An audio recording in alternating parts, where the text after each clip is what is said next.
Good evening, everybody. Thank you for joining us tonight. Needless to say, for those of you in the room, all of whom are friends and family and supporters, this is a very special night for College Now Greater Cleveland.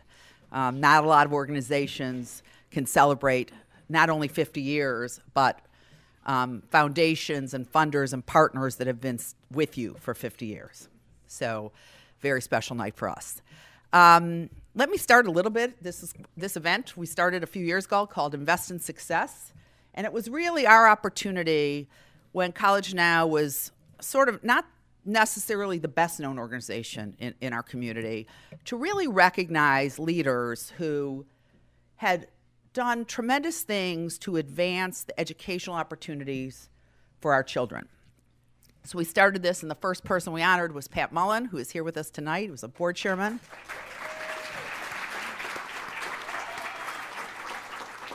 And Jenny Brown, who had been a chairman of this board as well, many of you know.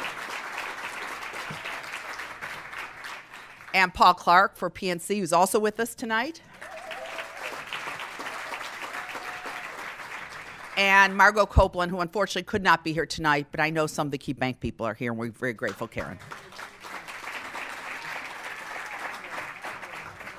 So tonight, we have the pleasure of recognizing 4 funders. You're going to hear a lot more about it, who have invested in our work, who understood the importance of it, and over the 50 years have given us, in actual dollars, $42 million. But I suspect, I don't know if Dave Fulton's in the room, I said, how much would that be as investment guy? How much would that be like if you did the, present value and maybe $250 million, maybe over 50 years. So it is really remarkable and how special about our community. Before I get going a little bit, I do want to thank all kinds of people, so bear with me. First of all, our sponsors, Medical Mutual. Andrea Hogman is here tonight, and a lot of team of her mentors for College Now.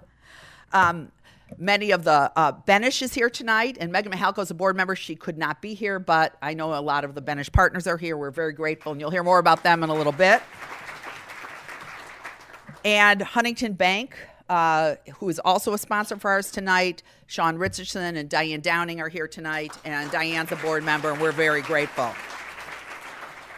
And of course, we couldn't lead this work without leadership at City Hall, and our mayor is here tonight, and Monica Price, his chief of education, is here tonight, and there's not a day that goes by that they don't think every day, especially our mayor, about what's best for every kid and for the least of us. And we are grateful that you are here and for everything you do to help us with our work. I believe there's also some of county council is here tonight, some city council people, and I believe how are you, Councilman Miller? I believe our county executive may be here later. I also would be remiss without thanking the College Now board and the staff. And I know tonight, not only is our board chairman here, Alan Copet, but there are board members, not just today's board members, but board members for many years. And we know you have choices about how you spend your volunteer work, and we are just so grateful over these many, many years that you have done it and supported us. And without any question, we have the best staff in town. They are remarkable. They come every day with a smile on their face and with commitment to the mission and with innovation and with purpose and with a we're not taking no for an answer kind of approach. And I would like our board members and our staff to stand, please, and be recognized.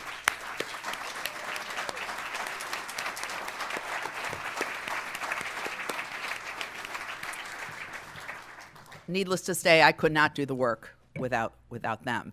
And to Lauren Mastraka, Laura Wilder, Elizabeth Day, and Kitty Wysharski, who are responsible for actually putting this on tonight, special thanks to you guys, because I know these special events are difficult.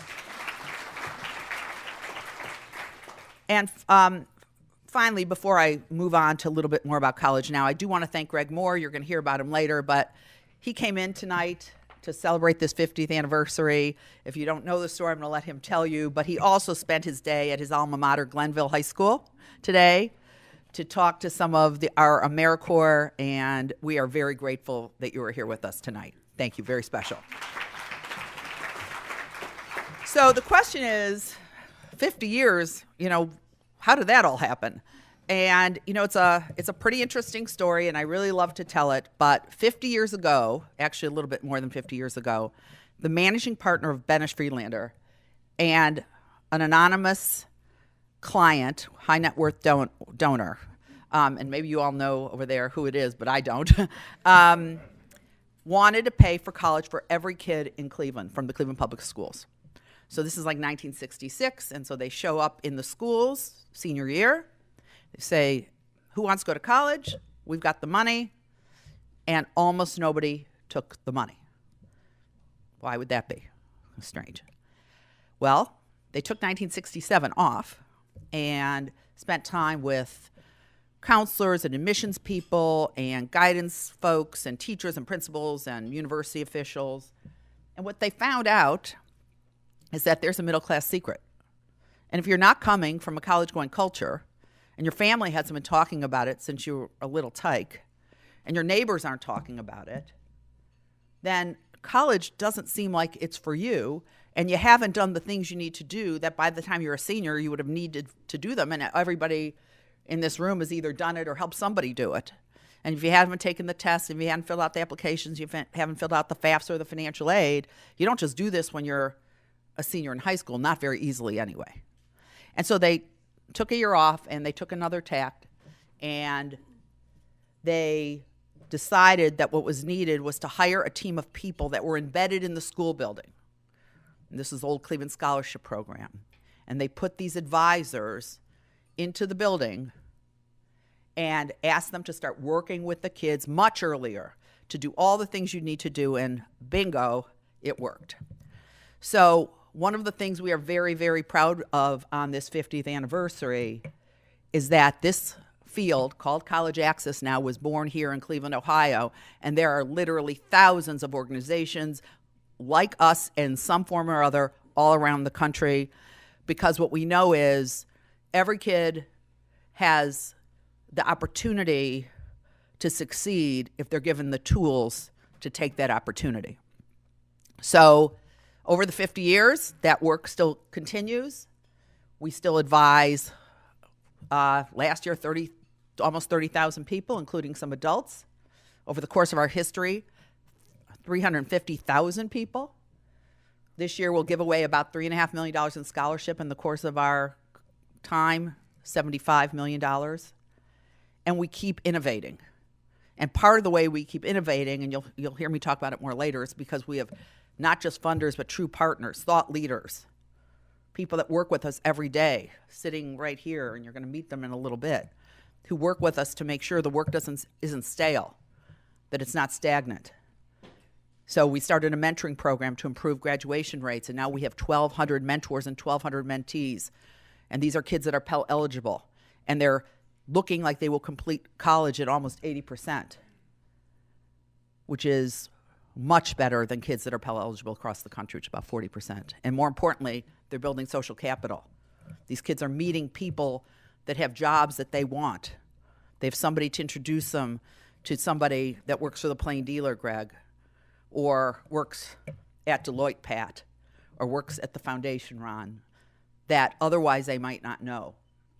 And so it's a lot about having faith every day and believing that everybody should have the opportunity. So I'm going to pause for a minute, and we're going to play a little video that introduces you to our award winners tonight.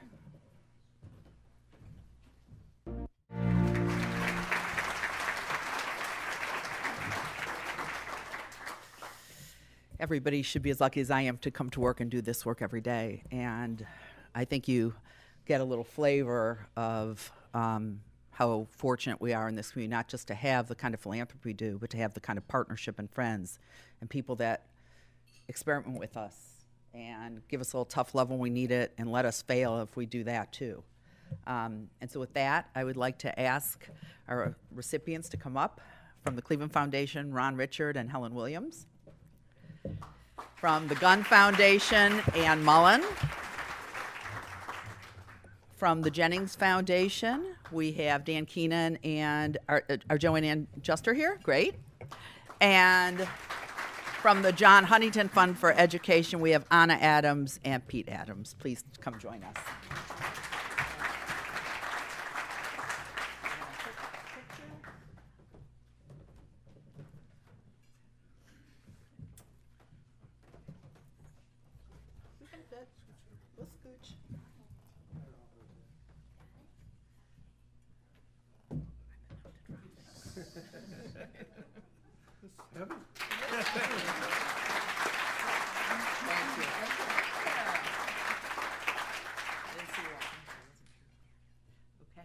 Thank you both. Thank you. So, yeah, go ahead. We'll get them to you. I also want to recognize Dr. Mixon, who just walked in. Dr. Mixon was one of the first directors of the old Cleveland Scholarship Program, was our leader for many, many years, and I know he joined us tonight, and we're very grateful to have him here as well. And with that, I would like to ask Carolyn Beeler to come up, and who is a longtime advisor with College Now, and some of you may even know her from your days in school, and she's going to introduce our speaker. Thank you.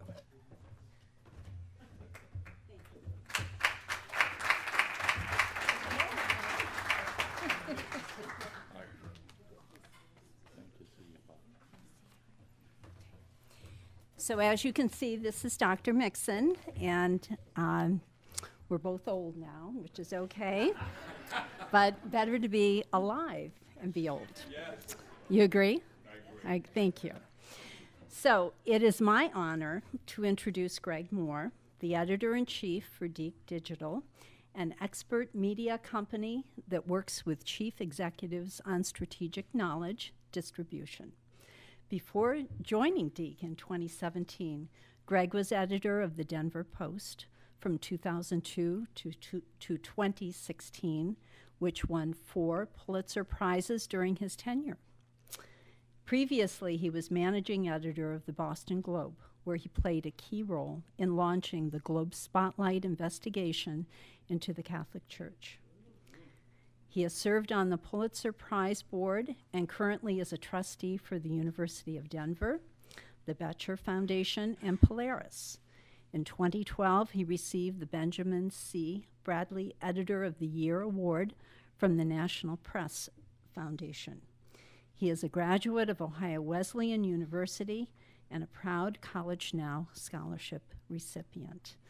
So it is my honor to please bring Greg Moore up.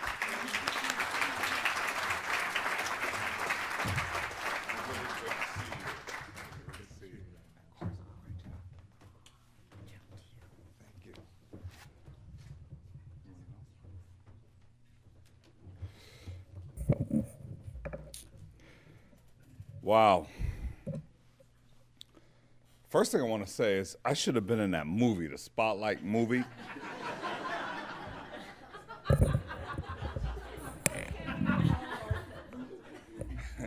People had asked me for a while, like, who do you want to play you in the movie if they do it on the Catholic Church? And I said, I want Wesley Snipes, but he was in jail for tax evasion. So, I had left the Globe in 2002. We had published the first of those articles right in January of 2002. And, it's sort of out of sight, out of mind. I was gone, I get it. But I did want to be in that movie after they won the Oscar. I want to say that. First, thank you, Carol. Thank you. You're going to hear more about her. And we have a long, rich, special history. I want to thank everyone for being here, especially the mayor. I haven't had the pleasure of meeting the mayor personally, but I've heard a lot about him. We have a lot of mutual friends, so thank you for being here. I want to thank Laurel and the rest of the College Now staff for inviting me here. It's really quite an honor. I know I've been excited all day, and I know you thought I was going to hyperventilate here, but no.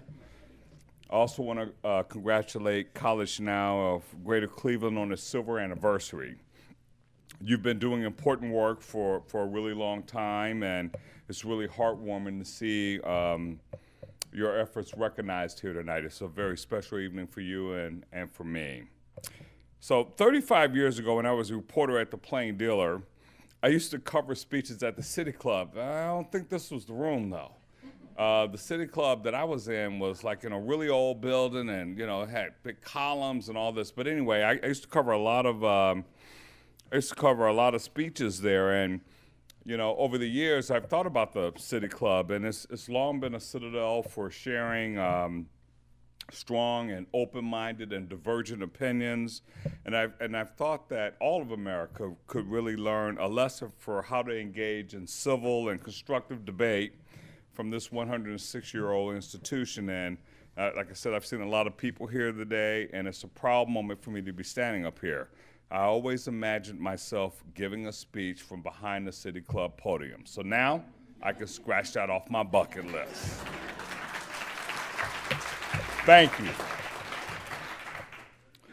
I also want to take an extra moment to salute the staff and the employees of College Now, as well as the board members and the donors and other supporters who have embraced the challenge of truly making dreams come true for so many people, young and not so young. You understand the importance of the access to education, and you've been willing to fight the fight for those who are disadvantaged in all the ways that you might define that. In the excellent College Now annual report, you talk about how income inequality is a barrier to moving up the ladder of success. And I could not agree with you more. It's a real thing. I was looking at statistics the other day, and in 2005, the bottom 90% of Americans earned just $34,000 a year. Now, you contrast that with the top 10%, which earned $313,000 a year, and you realize when you do the math, that's nearly 10 times more. To take it further, the top 5% earned $477,000, the top 1% earned nearly $1.4 million, and the top 0.1% earned a whopping $6.74 million. Now, there's no one here who doesn't understand the advantages that that kind of wage gap affords, and it continues to grow. A quarter of Americans earn $10 an hour, while many CEOs earn nearly 300 times the average worker. Now, I know better than to suggest that everybody should earn the same amount of money. I understand that. But the current income disparity that exists in this country is ridiculous. Now, think about it. $10 an hour is $19,200 a year. And the poverty level for a family of four is $24,600 a year. It's terrible that that disparity exists in this country, and we have to do better. One thing we know for sure is that having a college education makes a huge difference in earnings over a lifetime. The average starting salary for a person with a college degree is about $50,000 a year. We also know that college graduates can earn up to $1 million more than a high school graduate over the course of their lives. Is there really any doubt about the value of a college education, especially one that you can afford? I sincerely believe that graduates, that regardless of one's station in life, poverty isn't a predetermined destination. College can change that. It opens your mind to possibilities and experiences that allow you to dream and discover your better self. This is even true for the most advantaged among us. You meet people of diverse backgrounds, you encounter different perspectives, you come in contact with different value systems in an environment that is about as safe as any to make mistakes. Those 2 years or 4 years in college are the dry runs for a life as an adult. And while none of us is fully formed in college to become the person they are to be, the foundation is surely set there and is simply invaluable. When I was growing up, I wasn't poor. I didn't want for food or any of the other basic necessities of life, but I knew I was disadvantaged. For me, college was a means of escaping a potential life of struggle or working in a steel mill like my father. But it also was a point of pride in my family for me to be the first to get a college degree. I understood that since I was a very young child. My mother, I think I have to thank for that. She's supposed to be here tonight, but you know, it's hard to find a place to park around here. I'm not gonna blame her for this, but I have my mother to thank for this. She was the only one on either side of her family to graduate from high school, and she was determined that all of her children would do better than that. So I knew college was the ticket to a better life. That didn't mean I knew how to accomplish that, because in fact, I didn't. And that's how I entered the orbit of college now.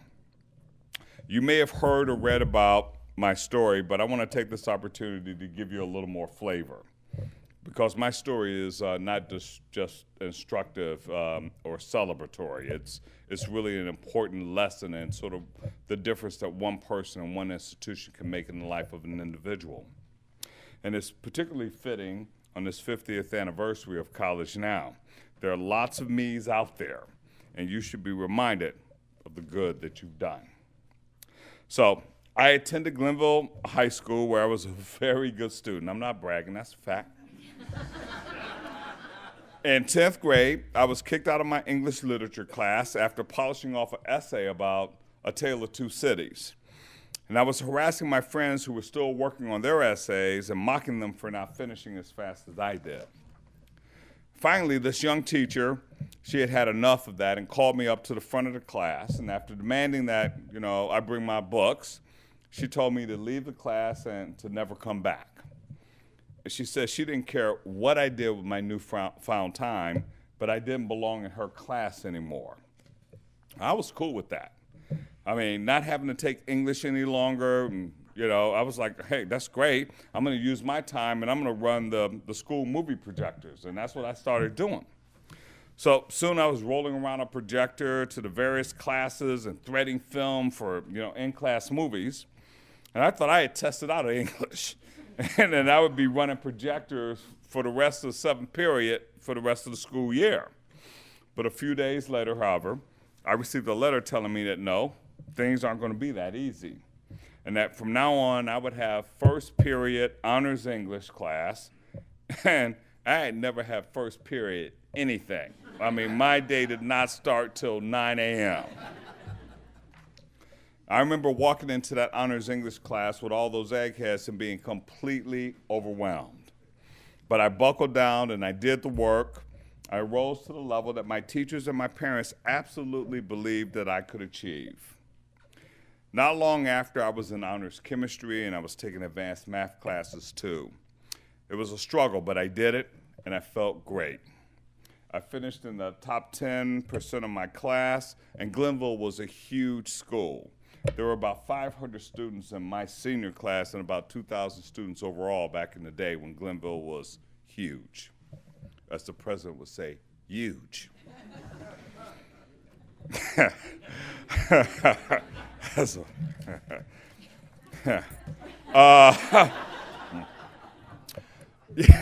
I'm thankful that College Now arranged for me to visit my high school this morning, as you heard. I had a chance to talk to the AmeriCorps workers and other people from the College Now staff. It was really a great two-way conversation. It was the first time I had been back in that building since, I graduated in 1972. That's about 42 years. And as I walked the halls and took photographs and reminisced, I was just looking around in gratitude for all the good things that happened to me there. Despite all that good fortune, however, I still did not know how to grab the reins of my future. Then there was that fateful day when a guidance counselor sent a note to everyone in our class asking us to make appointments the next week. Being the know-it-all that I was, or really the know-nothing that I was, I actually said to myself that I didn't need any guidance, and I ignored the notices. It's like, let somebody else take my slot. I don't need any help. I'm a good student. I found out when I was talking to my mother over the weekend when I was visiting here that my mom didn't even know that I had done that. Sorry, Mom. About 3 months later, my fellow students in English class, they were waving around their letters and indicating where they had been accepted to college. Others piped up that they were going to Ohio State, others were going to Hampton, others were going to Princeton. Finally, someone turned to me and asked where I was going. And I said, I don't know. Besides, when did you guys apply to college? I thought what you did was you applied to college after you graduated from high school. They laughed and they reminded me that, do you remember that day when you were giving the teachers all that guff about going down to see the guidance counselors? And I was like, yeah. And they were like, well, that was the day that we met with the college recruiters. So I realized then that I had messed up, and boy, my mom was going to really be mad. But the truth was, I didn't know anything about applying to college, and I think you heard a little bit about that from the director. Like I said, I thought that you applied to college after you graduated from high school. You took the summer off, figured out where you wanted to go, and I didn't know anybody had gone to college, so I had no idea about what you were supposed to do. So after that day in class, when I found out my classmates were going to all these great colleges, I immediately ran down to the guidance counselor's office. And you can imagine, they kind of PO'd at me, right? They had been trying to get me to do the right thing for months, and I was resisting because I thought I was smarter than everybody else. So I get down to the guidance counselor's office, and my regular guidance counselor, her name was Miss Watkins, she was busy, but there was this young woman standing in a cubicle who said, hey, I'm open. So I rush in and tell her my predicament. I explained to her that I was a good student who wanted to go to college, but that I had messed up and I had missed the previous sessions for college recruitment, and I was wondering if she could help me make an application. Wow, she said, it's kind of late for that, but I'll try. So we talked about who I was, and she told me that she was a counselor with the Cleveland Scholarship Program. She explained she wasn't really affiliated with Glenville High School, and she didn't want to step on anybody's toes. And she said she was there to help students apply for what was then probably called gap financing, so they could make sure that students had the funds they needed to go to college. She said, look, I don't want to step on anybody's toes, but she'll try to help me. And obviously, I was a nice guy, right? So first, she got all my information, and I want to take you through the detail because it's the kind of effort when you're doing your job that makes a difference in other people's lives. So first, she got all my information for what was then called the PCS, the Parent Confidential Statement, and it was the financial aid application. And she went to work the next day trying to get me qualified for aid. Later, she suggested a few colleges for me, and since I wanted to be a social worker, she got me a quick visit to a college in Illinois. And the school that I went to visit literally rose up out of the woods from nothing. It was a brand new college. It was called George Williams College. And now it's probably known as one of the best social work schools in the country. But when I got back, I told her, look, I don't really want to leave the state to go to a school like that. That's in the woods, brand new buildings. No. So she thought for a minute, and she dialed an associate dean of admissions that she knew at Ohio Wesleyan University, and I'll never forget, you should have heard her sort of selling my talents to that man on the telephone. You would have thought like I was the greatest thing since sliced bread. I mean, I remember at the end of the conversation, she said, you'd be lucky to have him. So when she hung up the phone, I said, like, why did you say all those great things about me when you don't even really know me? And she said something I've never forgotten. She said, if you aren't willing to barter for yourself, no one else will. And it's one of the greatest lessons I ever learned in life. Life is a negotiation, okay? You got to be the best advocate for yourself. And I carried that with me, and I do this very day. Anyway, that woman was Miss Carolyn Beeler.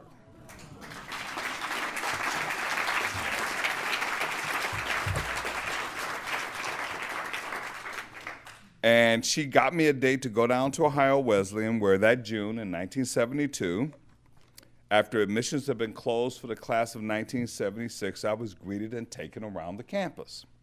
And after that weekend, I came back and I told her, look, that's where I want to go. So a month later in 1972, I was accepted into the class of 1976. After applications had been closed, after grants had been given, and the help didn't stop there. I think I still have receipts of payments that CSP made toward my tuition. and I needed every bit of help that I could get. Ms. Beeler at Pride opened the door for me to realize my dream in the most improbable of ways. I don't believe that I would have gone to college, and I certainly would not have gone to a college of the caliber of Ohio Wesleyan without her extraordinary efforts. And I know without a doubt that I wouldn't have lived the life that I have without Ohio Wesleyan, and I wouldn't be standing here today. So after I graduated, I spent about half my life looking for her. By the time she came back into view, I had been a journalist for more than 30 years. I had worked in Dayton, Ohio, and then Cleveland as a reporter and editor. I had gone on to the Boston Globe in 1986 and climbed the ranks of that great newspaper, becoming the only African American to serve as managing editor, and that was the job that I had done for 8 years. In 2002, I was hired as the editor of the Denver Post, where I worked for 14 years, leading the newspaper, as you heard, to 4, not just 4, but 4 consecutive Pulitzer Prizes. I like that, consecutive. Only the New York Times has done that. Thank you.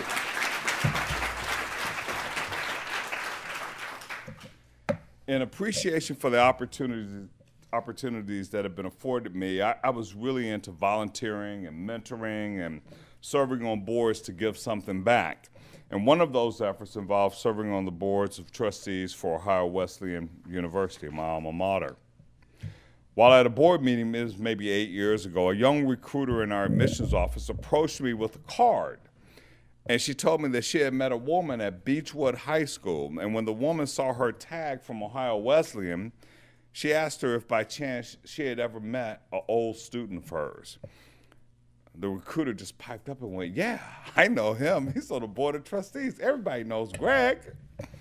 So what a joyous occasion it was to talk again with Miss Beeler.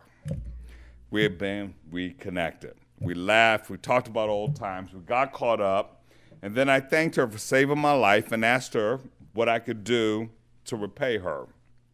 Anybody that knows Miss Beeler, they know that she's a really humble person. She's a really humble person. And she said, "Look, all I want you to do is come to Beechwood and talk to my kids." And I was like, "Cool, I'll do that." So I ran up there, I talked to her kids, but in my mind, that will never be enough. And that's partly why I'm here this evening. I wanted all of you to give Miss Beeler a hand, okay? Give her a hand.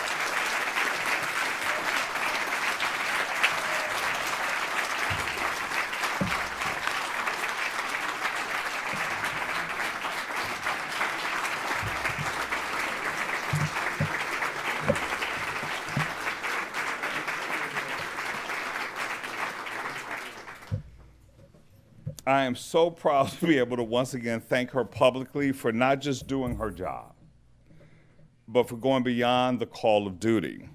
Her example proves that everyone can change the trajectory of someone's life through their work. And it's not just a job if you do it right. She made a difference, you can make a difference, and everybody needs to remember that. So I have to say, college was an eye-opener for me, okay? I mean, getting there was just sort of part of the journey. And I think that's my family. Cool. Hi, Mom.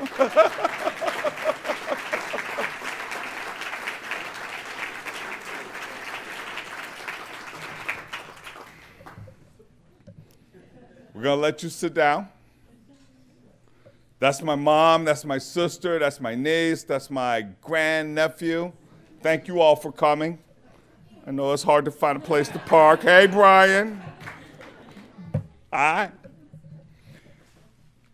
Going back to Ms. Beeler, I'm so proud to be able to once again thank her publicly for not just doing her job, but for going beyond the call of duty. Her example proves that everyone can change the trajectory of someone's life. You got to take your job, do it right. You can make a difference. Everyone can, and like I said, it's important for us all to remember that. So college was really an eye-opener, right? Getting there was just part of my journey. When I got to Ohio Wesleyan, I had only briefly been in a classroom with white students in my entire career. I went to segregated schools. I had never met anybody from the East Coast. I didn't even know what a prep school was. No idea. And though I was an honor student, I didn't even know how to study. I knew how to do homework, but I didn't know how to study.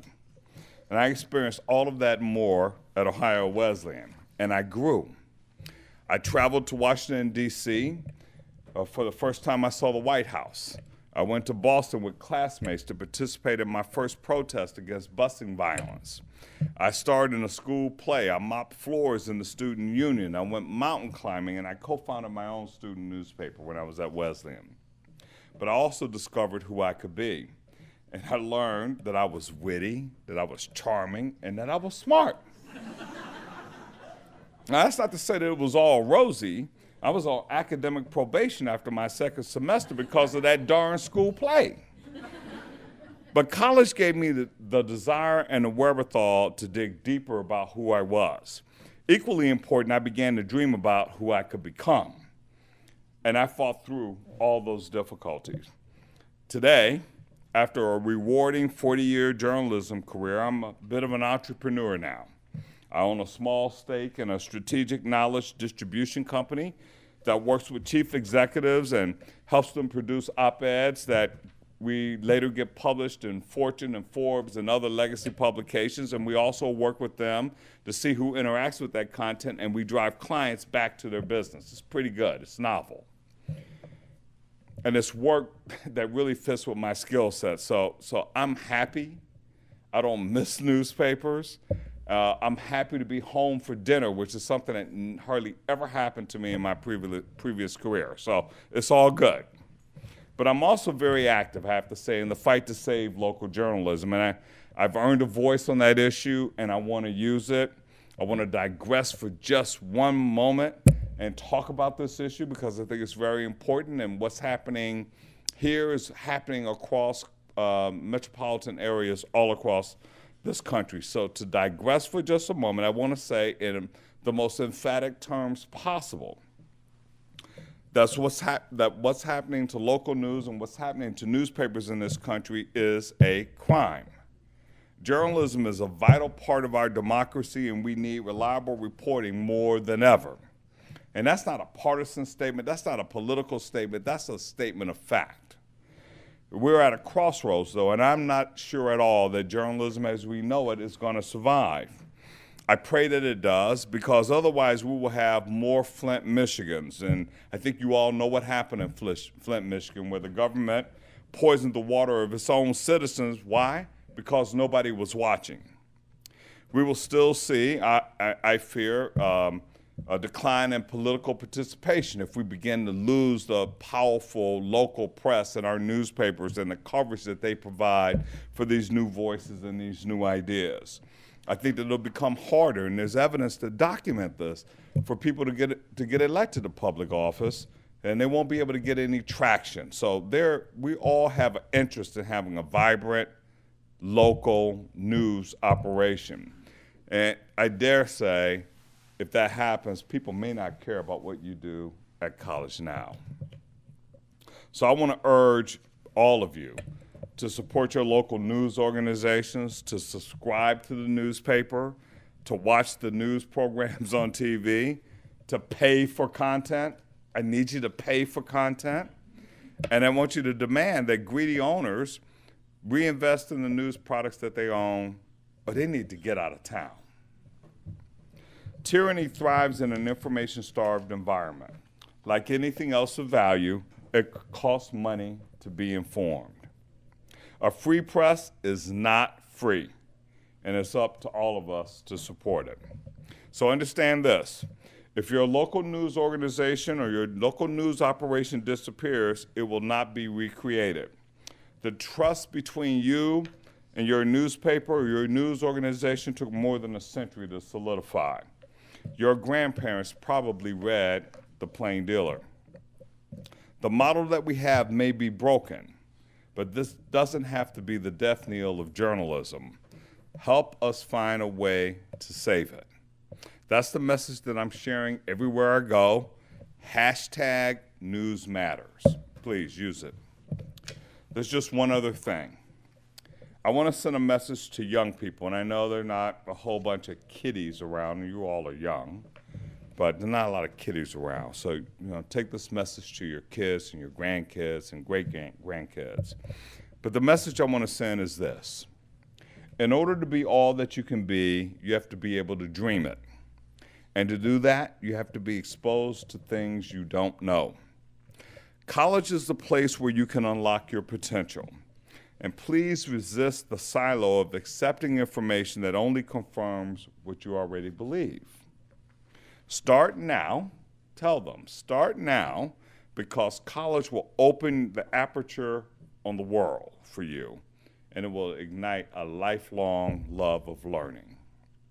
College Now remains in the vanguard on that score. Its annual report really resonated with me. Education is maybe the most essential means to breaking the cycle of poverty and ignorance and eliminating the plague of income inequality. You just need the opportunity. We cannot afford to leave anyone behind. We need everyone in America to develop to their full potential. And to believe otherwise is to not understand the competitive nature of the global village we live in and the problems we face. I'm an optimist, and I remain hopeful about the future. Each generation has its challenges and makes a contribution, good and maybe not so good. I like what I've seen of the millennials. That generation is not nearly so self-absorbed as my own, and they're certainly not as entitled. I believe that this generation, which has gone through Columbine, the Great Recession, Parkland, and Ferguson, will create monumental change. It will change the dynamic of race in this country because it is the most culturally competent and multi-generational generation ever. It will change our politics because it has suffered so much at the hands of special interests. And it will change our social structures because of Me Too. And it will take better care of our environment. The generation behind that one is by far the most technologically savvy. And I believe that it will make huge strides in solving the current problems around energy and ecology so that we can explore this galaxy for the wonderment and advancement rather than out of fear we will destroy the planet that we have. So education is the core of all these possibilities and promise. To all of you who support College Now, I say don't get tired. You are making a difference, and you need to keep fighting. And as you do, think about me. It's worth it. Thank you.